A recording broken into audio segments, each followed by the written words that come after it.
Então, uma boa tarde a todos. Obrigada a cada um de vocês que vieram, tiraram o tempinho, um dia tão bonito como hoje, né? Um sol bonito.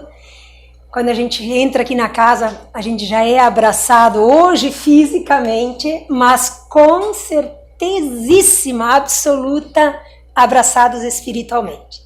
Então a gente vem, a gente pode nem perceber, mas a gente renova as forças, a gente se engrandece. Uma força brota dentro da gente.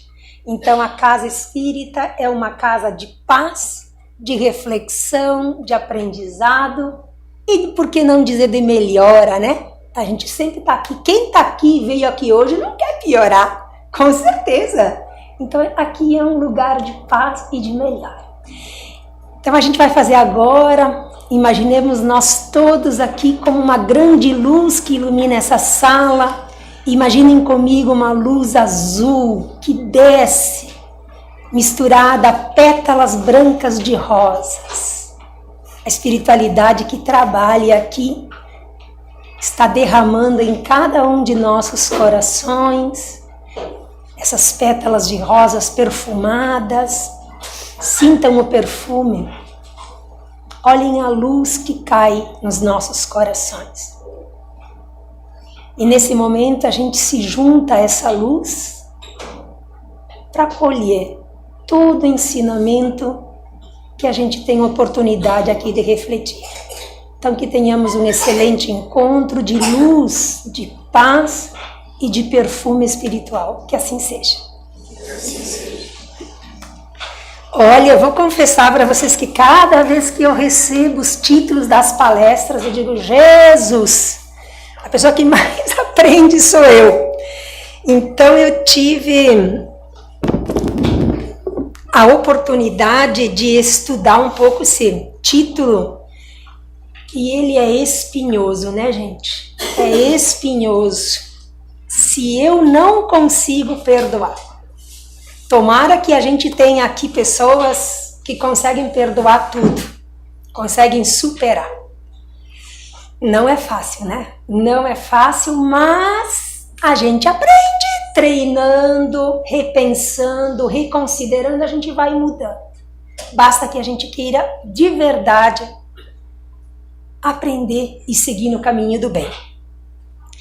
Então eu cheguei à conclusão que perdoar é um ato de uma grandeza espiritual que só quem emprega muito esforço, assim, muito propósito é que consegue empregar.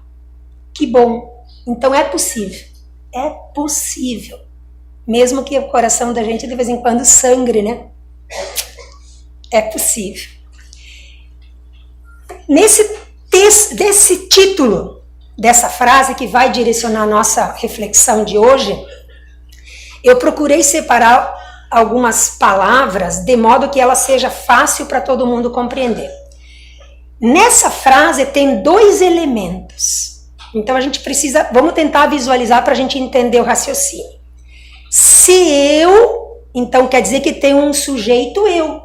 Tem uma figura chamada sujeito 1. Se eu não consigo perdoar, eu só tenho que perdoar a algo que me machucou. Então eu tenho eu e outra pessoa que me ofendeu. Então nós temos dois elementos envolvidos, dois ou mais, mas nós vamos lidar com dois. Eu estou aqui lacerada, eu estou falando do sujeito 1. Eu estou assim com o meu coração sangrando, mágoa, me dói o estômago, me faz pensar, eu não esqueço. Então esse é o sujeito número 1. O sujeito 2, e é ali que é importante, a pessoa que nos machuca e nos ofende, ela tem dois estados de consciência. Ela pode saber o que está fazendo e também não querer nem saber o que está fazendo. Tem gente que faz as coisas e não quer nem saber, não vai, neste momento, ter um estado de consciência para pensar. Então nós temos duas possibilidades. Quem nos machuca pode perceber que machucou e se arrepende, e pode também não querer nem estar nem aí. Ofendi, acabou, que se lasque. né? Então nós temos duas situações para quem ofende e a pessoa que é machucada. Para que a gente entenda todo esse raciocínio que a gente vai fazer, eu quero lembrar, então, duas grandes reflexões que vão nortear o nosso entendimento. Uma é: todo espírito é dotado, todo espírito encarnado, a nossa alma, é dotada de uma faculdade chamada livre-arbítrio. Livre-arbítrio é a minha liberdade de escolher o que eu quero fazer da vida. Se eu quero fazer o bem, quero fazer o mal, quero espalhar vingança, ódio, bondade, liberdade de escolher. Então nós temos o livre-arbítrio e esse é de que todo mundo tem. Nenhuma força vai nos tirar o livre-arbítrio.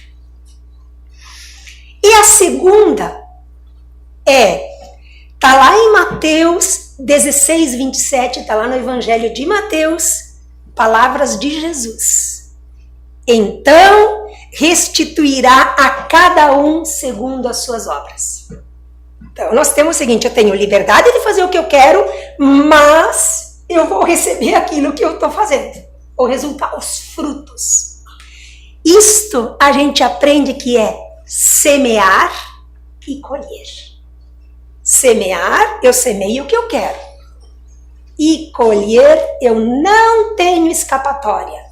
Eu serei obrigado a colher os frutos da minha semeadura. Então vamos para frente com o raciocínio. Livre-arbítrio, semear e colher. Aquele que se sentiu ofendido, que eu estava falando antes, o sujeito número 1, tem duas possibilidades: perdoar a ofensa e quem ofendeu. A pessoa que se sente machucada tem duas escolhas na vida: ou eu perdoo ou não perdoo. Não perdoar, a gente vai falar daqui a pouco. Não perdoar, porque a pessoa tem liberdade, livre-arbítrio de não perdoar. Eu não quero esquecer, eu tô com raiva, eu tô com ódio, eu não quero nem ver a pessoa na minha frente. Se eu determino que eu não quero perdoar, tenho liberdade para isso. Posso não perdoar. É a minha escolha. Não perdoar é determinar uma algema de preso. Algema de ódio, vingança, mágoa para com quem me ofendeu. Tenho duas alternativas. Eu tenho que fazer escolhas diante de uma realidade que eu me coloco. Alguém me machucou, alguém me ofendeu, eu tenho que escolher ou perdoo ou não perdoo. O que eu escolher, que eu tenho liberdade de escolha, eu vou determinar o meu destino. Vou determinar o que o meu destino espiritual me resguarda.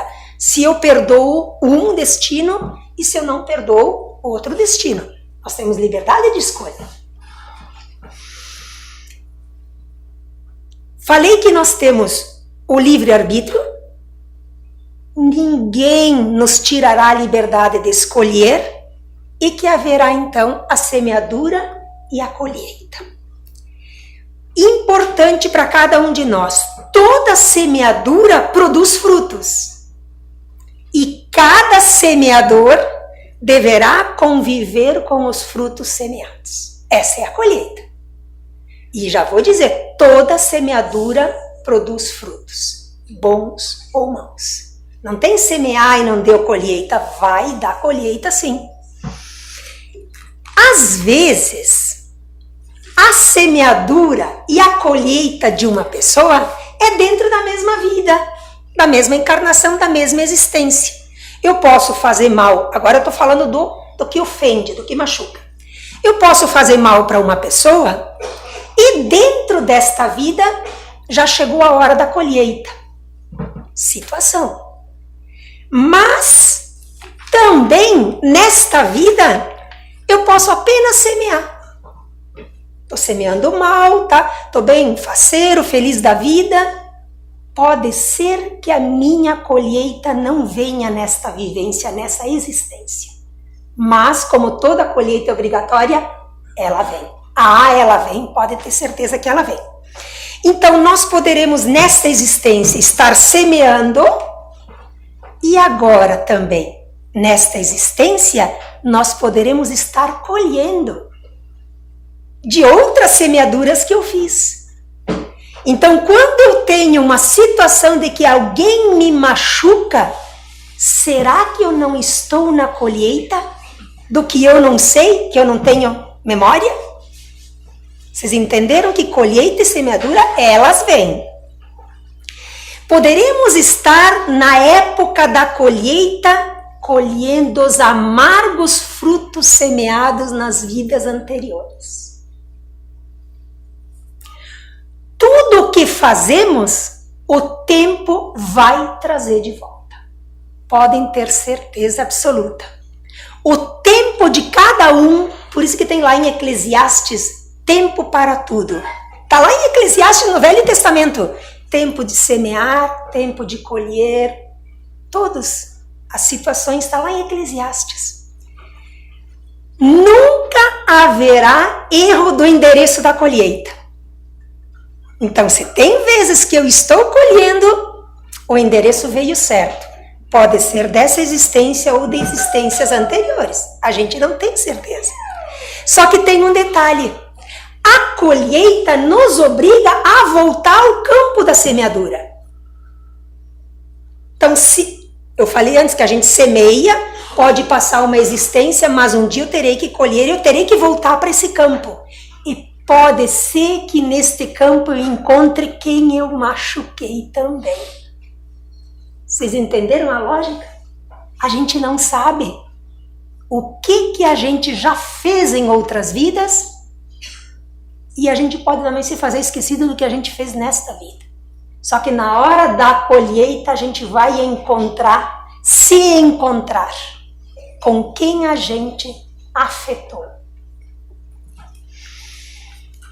Por conta dessa realidade, a gente pode nos deparar com pessoas que estejam vivendo dias muito dolorosos. Daqui a pouco a gente conversa com alguém ali, dá tudo errado para essa pessoa. E essa pessoa tem um sofrimento por todo lado, e tem desordem familiar, e tem doença, e tem aflições. O aprendizado que deve remeter a nós quando nós encontramos pessoas, ou nós mesmos, eu falo nós mesmos, em momentos dolorosos, a gente tem certeza, então, que é uma colheita. É uma colheita que alguém está fazendo. Então podia dizer o seguinte, então se é uma colheita, a pessoa é obrigatória, né? Cada um tem que colher mesmo o que semeou, então eu não vou me envolver, deixar ela. Não é isso. O meu propósito é a gente enxergar que a dor é o retorno daquilo que nós plantamos, não é para desmerecer o sofrimento do outro. Não é para achar que plantou, tem que colher mesmo com egoísmo. É para o aprendizado que nós temos que fazer.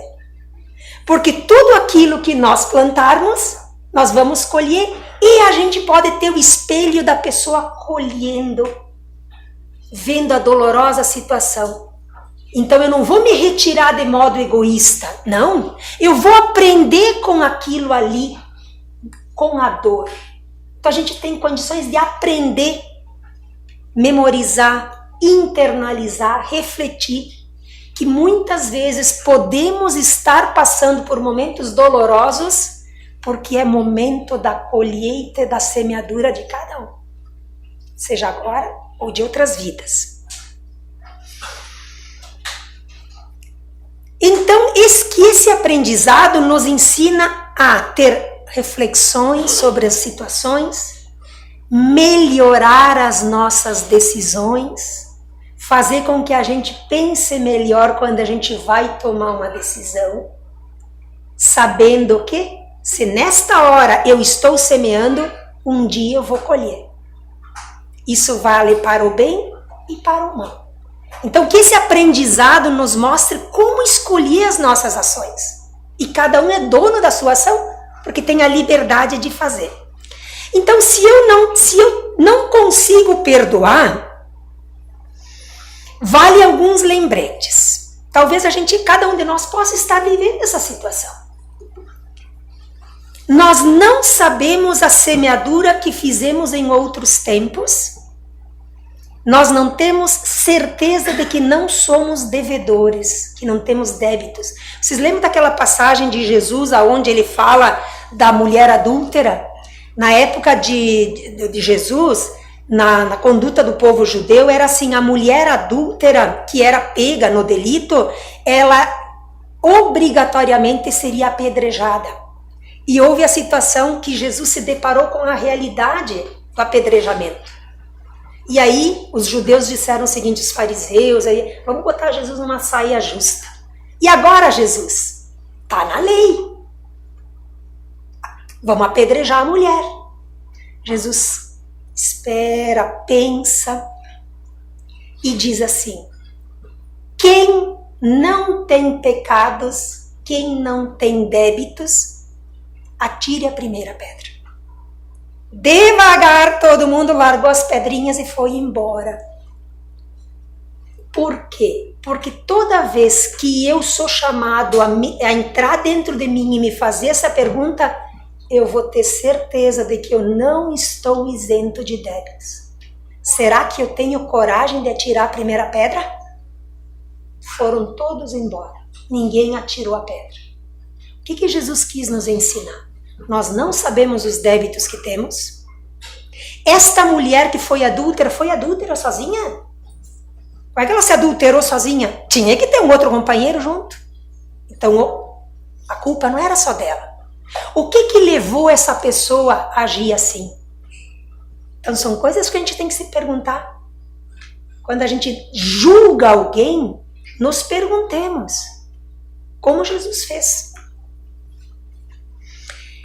Quando ele diz, atire a primeira pedra, quem não tem pecado, Jesus nos traz essa olhada para dentro da gente. Vocês já imaginaram se nós tivéssemos oportunidade de botar como se fosse numa tela mental, num filme, todas as vidas anteriores da gente?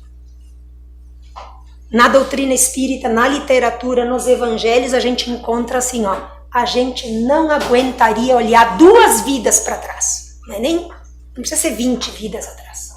2 vidas para trás nós não aguentaríamos olhar de tanta coisa errada que a gente fez.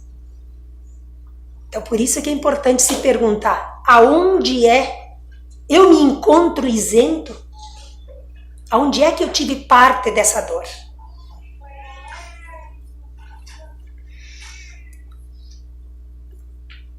Será que temos certeza que a dor que machuca o outro não foi a mesma dor que eu...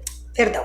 Será que eu constatando que alguém me machucou hoje não foi a colheita de uma machucadura que eu fiz para ele em outra oportunidade ou outra vida? É essa a pergunta que Jesus fez. Atira a primeira pedra quem não tem pecado. Nós temos certeza de que quem nos ofende não é alguém que está revidando uma ofensa? A gente não tem certeza que a gente faz uma grande semeadura. As nossas semeaduras não são perfeitas, não. Não são uma grandeza espiritual. Nós temos muito a melhorar na semeadura. Então, se eu me pergunto tudo isso e eu não consigo perdoar, se eu não consigo perdoar, o que eu estou dando lugar dentro do meu coração? Vingança, mágoa, ódio. Eu estou dando lugar dentro do meu coração, tudo isso.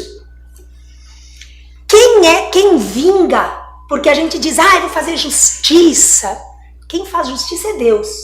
Nós somos vingadores. Nós fazemos vingança. Então, quem faz vingança, devolve, suja as mãos do mesmo jeito que me ofendeu. Porque eu devolvo com a mesma pequenez uma atitude igual da que ele me deu. Eu sujei as mãos do mesmo jeito que aquele que me ofendeu. Quem não perdoa se algema, agora tem um detalhe bem importante. Quem não perdoa se algema eternamente com o agressor. Olha só, então tu não perdoa, tu pega uma algema e tu bota, O teu ódio faz com que tu bote uma algema minha e no braço do outro. E tu vai pela eternidade com essa algema. A gente tem que se perguntar, eu quero isso? O ódio, a vingança, essa devolver nos algema, nos engaiola com o cara que nos ofendeu. Cria uma clausura. E aí eu também posso me virar um obsessor dessa pessoa. Ah, o que é obsessor? O obsessor não é só com desencarnados? Não. O obsessor tem em vida física contra alguém que está na vida física, contra alguém que está no mundo espiritual, do mundo espiritual para quem está aqui, do mundo espiritual para o mundo espiritual. Obsessão é uma emanação de ódio de um para o outro. Então, quando a gente diz assim, eu quero ir na casa espírita para tirar meu obsessor, tem pessoas que dizem isso. Obsessão tem dois lados. Sempre é um encontro de devedor e de credor. É uma situação onde um causou e o outro não perdoou. Então, obsessão é esse estado de emanar vingança, ódio, amargura, desejo do mal para o outro. Quando uma das partes não quiser mais participar do pacto, termina a obsessão. É uma decisão. Só que quando é que eu decido não participar? Quando eu perdoo, quando eu entro em oração, quando eu peço ajuda a Deus, quando eu peço aos benfeitores que me ajudam a superar um momento tão difícil do perdão. Obsessão é uma receita que tem como principal ingrediente o ódio, o débito. O ódio une mais do que o amor. Aprisiona mais do que o amor. Porque o amor é uma liberdade que a gente tem de se aproximar de quem ama a gente. O ódio não, o ódio te algema. Quem odeia não tem paz. Quem odeia, adoece. Quem não perdoa, adoece. O nosso coração, o nosso estômago, o nosso cérebro, tudo, o nosso organismo não foi feito para permanecer em ódio. Porque quando eu me desestabilizo espiritualmente e emocionalmente, o que a gente já tem? Gastrite, ansiedade, câncer de garganta, câncer de úteros. São doenças físicas que se instalam no organismo quando eu desorganizo a minha serenidade espiritual. Então, primeiro, quem adoece é quem está odiando, quem está não perdoando. Porque é como se fosse um veneno. Eu tomo o veneno para atacar o outro. Só que eu já botei dentro do meu coração. Eu já arrumei espaço para ele dentro do meu coração. E o meu coração começa a adoecer, então a gente adoece. Já adoecemos fisicamente quando estamos doentes espiritualmente. Então é uma decisão grande. A gente pensa que a gente não vai perdoar e vai. Eu vou até os fins dos meus dias com essa coisa, até eu não me vingar, eu não tenho sossego. O veneno eu já tomei. Ele já está fazendo mal em mim. E no outro pode ser que ele nem tá. Pode ser que ele tenha consciência, pode ser que ele não tenha. Porque ele pode estar semeando o ódio, está bem feliz da vida, porque a gente não vê jornal e noticiário de gente que faz perversidade e faz tudo de ruim e tão feliz da vida. Parece que estão, porque o dia da colheita dele vai chegar do mesmo jeito. O tempo é implacável com todos. Então pode ser que nesta vida a gente esteja sendo espezinhado, machucado por alguém que está nem aí, porque ele não tem consciência do mal que está fazendo. E se ele não tem consciência, um dia chegará para ele também. A colheita vai chegar para ele. Ah, então eu devo Então, se para mim perdoar, ele tinha que se arrepender. Quem disse? O perdão vai até a metade. Eu entrego o perdão. A outra pessoa, se não quiser receber, é decisão dela receber o perdão ou não. Então, dar o perdão é uma ação até a metade. A outra metade, que é receber o perdão e arrepender-se, é decisão de quem ofende. Para nós, cabe ir até a metade. Só até a metade. E compreender que a liberdade e o tempo é de cada um. Cada um semeia, cada um colhe. É isso que vai abrir os caminhos para a gente do perdão. Vai fazer com que a gente tome uma postura, que a gente se acorde para a nossa vida. Eu quero o que da minha vida? Eu quero ter sofrimento? Porque quem não perdoa não tem paz. Não tem paz mesmo. Dorme mal, remorso, sonha, adoece. Então a hora da colheita para todo mundo vai chegar. Se essa pessoa está ainda tripudiando de mim, deixa. Isso é para Deus. Quem decide é Deus. Eu vou dar o meu perdão, por quê? Porque no perdão eu alcanço a paz. E nada é mais valioso, o tesouro mais importante que uma pessoa pode ter, não é nada de bem material, é a paz.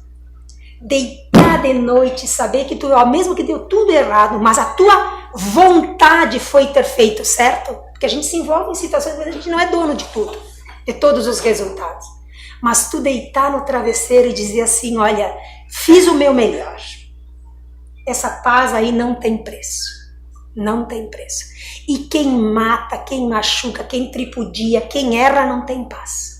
Mas a gente tem que dar a possibilidade do outro também se arrepender. Se ele não quiser, é com ele.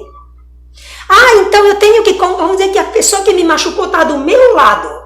Vive comigo ali pertinho, porque as pessoas estão bem próximas para quem se machuca, não é longe. Eu tenho obrigatoriamente que conviver com ele? Tenho que. Por quê? Porque eu olho para ele e eu não esqueço. Perdoar não é deixar de esquecer. A não ser que me dê uma amnésia, que me dê um treco na cabeça e o meu cérebro não funcione mais, eu vou esquecer. Não é isso.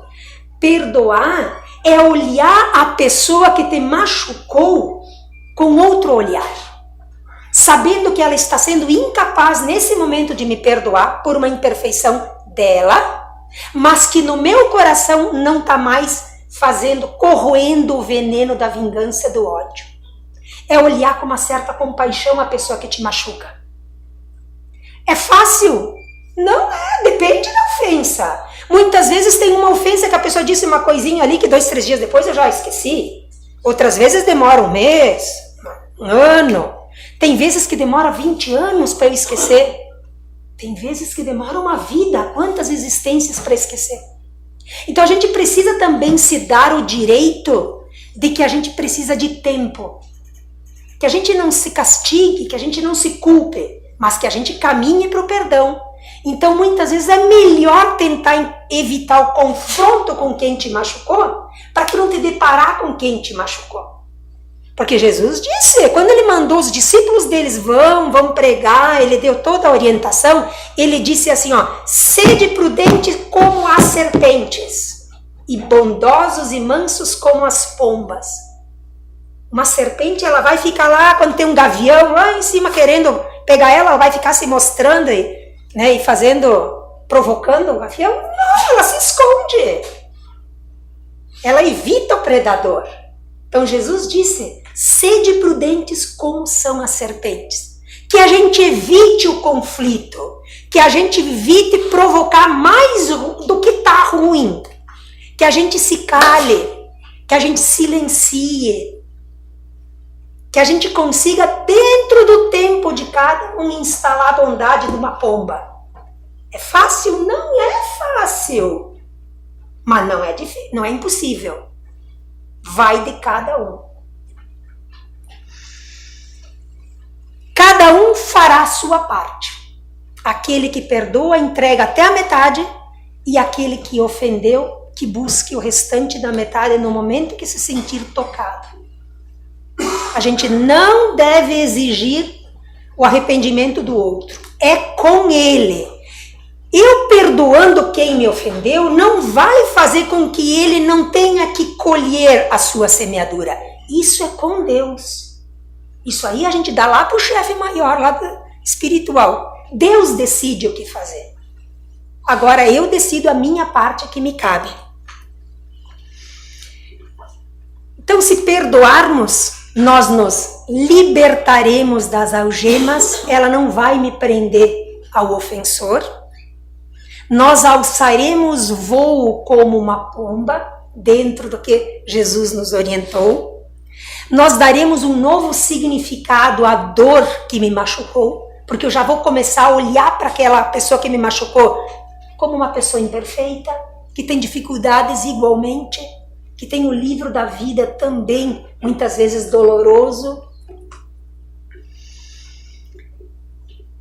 Então, se estivermos passando pelo momento difícil de não conseguir perdoar, a gente vai seguir uma orientação de Jesus e dos benfeitores, que não é minha orientação, porque eu também tenho que aprender muito.